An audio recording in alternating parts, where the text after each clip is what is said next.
One of the biggest factors and biggest controversies in this year's election campaign is a huge influx in spending by outside groups. It's the result of a major Supreme Court ruling earlier this year that ruled unconstitutional the previous limits on such spending. In a moment, we'll debate whether that's a good or a bad idea and the impact. But first, let's break down some numbers on campaign spending. It's worth noting that most Americans don't give any money to political campaigns.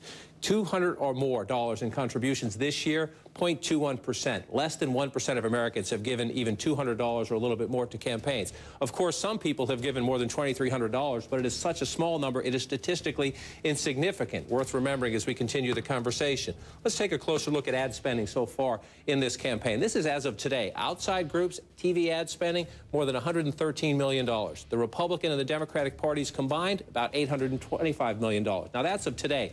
This number is on reports filed as of June, so we know it's gone way up. But these are federal candidates running for the House and the Senate, $641 million as of June. So, of course, that number has jumped up quite a bit as we await the latest reports. Now, let's take a look at one race where outside money came in, and you decide whether or not it makes an impact. Let me pop it back up here. This is the Alaska Senate race. Our Country Deserves Better PAC, which is the Tea Party Express, gave a lot of money to Joe Miller, the candidate in Alaska. The money started coming in back in July, $550,000 total for Joe Miller. Did it have an impact? Well, let's take a look. When the money started coming in, Lisa Murkowski, the incumbent senator, was leading 62 to 30%. The money flowed in.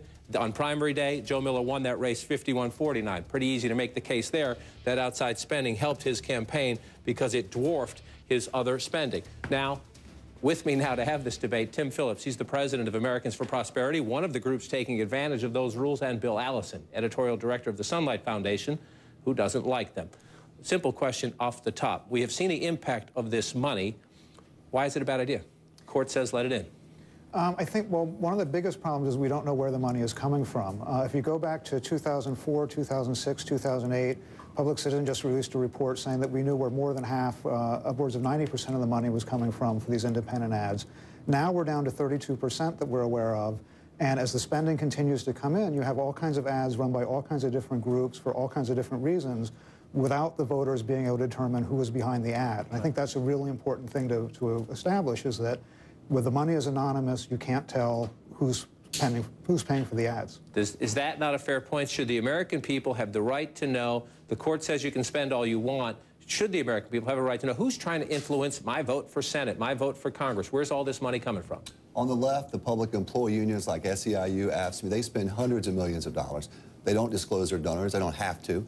On the free market side, I think it's a good thing to protect the privacy of individual Americans. We've seen too often individual Americans be targeted by the politicians. The chairman of our foundation, the Kochs, David Koch, he was attacked personally by the Obama administration, talking about his tax records. How outrageous is that? How chilling is that? I think it's good for Americans to have privacy. And if you want to know who Americans for Prosperity is, you can come to any of our rallies, events. How would you answer that if I disclosed that I had given $10, $50, $100 million to this campaign, that my opponents would try to destroy my business or destroy me? Well, I mean, I think that, if you look historically, there are some reasons why there has been anonymous giving, but generally speaking, it hasn't been around political campaigns. I mean, back in the turn of the century, the NAACP, the ACLU were unpopular organizations that took unpopular stands, but they weren't trying to influence federal elections. And I think that's the distinction that, ever since the Federal Election Campaign Act was passed. In 1972, for example, we had IT&T, which is a major corporation, offering to underwrite the Republican National Convention in exchange for getting an antitrust case that the Justice Department had filed against them dropped. That's why we need this kind of information about money in politics. Most of these folks who are giving to influence federal policy. The public that is governed by that federal government has a right to know who's trying to influence that policy. We disclose lobbying records, we disclose contributions to individual candidates, and just because somebody is better heeled or has more money to say that we don't have to disclose their identity, that really strikes me as like a two-class system. The Supreme Court case was called Citizens United. In the Congress, there was an effort through what they called the Disclose Act to get at this, and they simply couldn't get the votes. They couldn't pass it. Is there a middle ground between you two, or is this no, you say no disclosure, and you say there has to be all disclosure? Well, here's an important point. I know at Americans for Prosperity, the money we're spending this year, we're a C4. We don't advocate the election or defeat, so the Citizens United case doesn't impact us at all with our efforts. I think that if you're doing what we're doing, which is simply educating folks on the issues and where these candidates stand on health care and cap and trade, That's a good thing. If you want to go endorse candidates, then you can have a different discussion. But let me be clear. I don't mean to interrupt, but let me be clear. You say you don't advocate election or defeat, but forgive me. Some of these ads are pretty tough, and it's pretty clear when you say, call Congressman John King and tell him you don't like, after 30 seconds of saying, you know, he's the most horrible guy who's ever lived. We don't say he's the most horrible guy. We simply say he voted for the health care takeover. He voted for cap and trade, some of these left-wing congressmen and women. And that's a good thing. It's discussing the issues. We make a point, if you look at every one of our ads, of not making personal attacks. We don't do that. And by the way, I think you would have a C4 concern or issue if you did go that far. From your position, do you see any hope in the sense that we don't know what's going to happen on November 2nd, but we're pretty clear that we are going to get a more Republican House and a more Republican Senate, and most, not all, most of the opposition to the Disclose Act came from the Republican Party. So are we in this, are we locked now in this new terrain, whether you like it or not, for 2012 and beyond?